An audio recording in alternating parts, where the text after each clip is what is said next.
In many circles, Rumi is perhaps best known as a poet of love. Professor Zeki Saratoprak examined the issue. The concept of Insan al-Kamil is the goal for Rumi's understanding. Insan al-Kamil is a perfect human being. To be a perfect human being. Actually, Rumi's teacher, Burhanuddin Tirmizi, says, he asks Rumi to be in such a position, to be a perfect human being. Maybe in modern day English, when you say perfect human being, may not be appropriate because we say only God is perfect.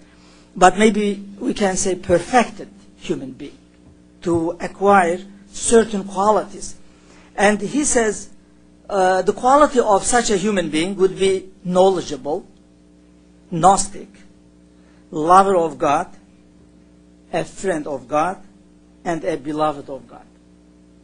So these are the qualities of the human being that Rumi perceives. Following the two panelists, Dr. Scott Alexander summed up the discussion with a few words of wisdom.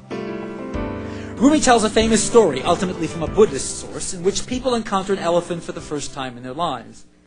But it is in a pitch-black room, so they are forced to feel it with their hands.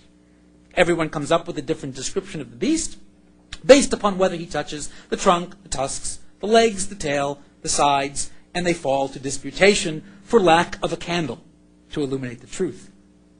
As Nazargah Goftishon showed Mukhtalaf, it was because of their vantage points that they disagreed. All of us approach Rumi's elephant from a particular limited vantage point. How might Rumi teach us to resolve these limitations? As we progress on our quest step by step toward the tryst with God, some are above us, some below us, but we cannot know where others are, and we must be humble. We need a guide. Maybe not just one, who in Rumi's case was the example of the Prophet Muhammad, but also there was Shams, then Salah ad-Din, then Hussam ad-Din, and of course all through his life, his own spiritual practices. Perhaps whatever civilization we identify with, his work may have something to tell us about how to avoid the kind of clash that takes us away from the path toward truth. Even if it does not fulfill that very lofty function, you may find that there are very beautiful stories and engaging, memorable poems from this 13th century Persian mystic Rumi. Try to understand them historically. Try to understand them traditionally. Try to understand them spiritually. Try to understand them poetically. Try to understand them seriously. The guests came from different backgrounds, all with different points of view, but their intention was the same. Coming together, a harmony of voices with hope for our age. I wanted to find out more about Rumi. Rumi has always interested me, his poetry.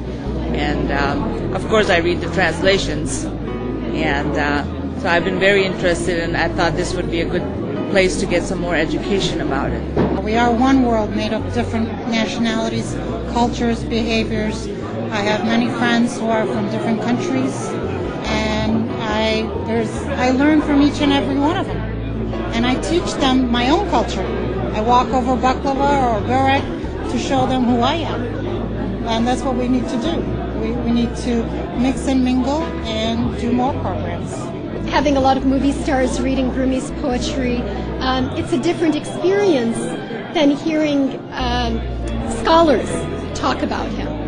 So I have to assimilate everything that I heard tonight and try to understand it more and go back and maybe look at a poem and read it in a different way. Unfortunately, with the state of religious education in Chicago right now, there's not enough work on education with Rumi and what he did, his writings and his beliefs, so I found it to be very informative.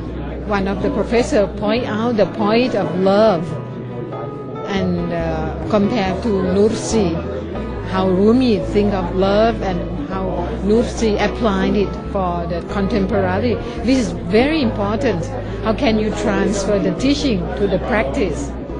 I think this kind of relationship, dialogue, person to person, learning each other's names, listening to each other's stories, getting to know people, I think this is extremely important, and Niagara has been very good at that. So I hope that they continue. It's more important now than ever that the religious traditions find at their core that which unites us and brings us together. That if we go deep enough into our traditions, we touch that which is universal. I believe that that's what I perceive in Rumi and in Rumi's poetry and in his teaching as well. That there is a spiritual universe that we all inhabit, a spiritual mansion that we share. And so the degree that we can learn from each other more about our common home, the better it is. I think the Rumi is a remarkably tolerant voice. There's no my way is the highway. I mean, my way or the highway in Rumi's writings. He's very inclusive. He's very nice. He's funny, and humor gets at everybody. So I think that he's important, really, for anything that could be used to defuse possible conflict between faiths.